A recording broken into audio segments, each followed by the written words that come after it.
All right, day one with Mr. Wrigley, and it went pretty much how we thought it would go. He doesn't really want food. He's pretty apathetic. He doesn't really even want to play with Nala or anything. So we just give him his space. The best thing to do when they're like this is give them their space, let them kind of come out of their shell at their own time. The worst thing I've found to do with dogs like him is be needy and desperate for him to have fun. Please start playing with Nala. Please take my food. That just slows everything down. So I just try to act as indifferent as I can and say, hey, whenever you're ready, I got really good food over here and we got a lot of fun we could be having. And I want to pair all of the behaviors I want with the fun. But you can't force the square peg in the round hole. You got to get him comfortable.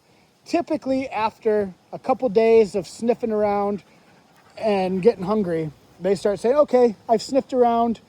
What do you got over there? Usually it's like 3 days of a dog acting like this, of they're kind of in their shell. They don't, do anything. Then 3 days later, they start coming out of their shell a little bit more. And then you start making some real progress. So we're just kind of letting him decompress, let him get the swing of things. So my job is to act indifferent, not throw myself on him, not be desperate for him to do anything, and to give him a clear, easy to read schedule. So our schedule is pretty much every 2.5 hours, we're coming out 10 to 15 minutes. Once he starts running and playing and having fun, that'll probably be a little bit longer and we'll start doing more with it. But if all he wants to do is come out here and sniff, it's like, all right, quick potty breaks, and then we'll go back in. He does pretty good in the kennel. He didn't bark too much. He does have little spurts of barking, but it's not too bad. And we have got glimpses of the things we want. There's been times where he goes over there like he just did. I take off this way, and he did come chasing after me, and he did take the food.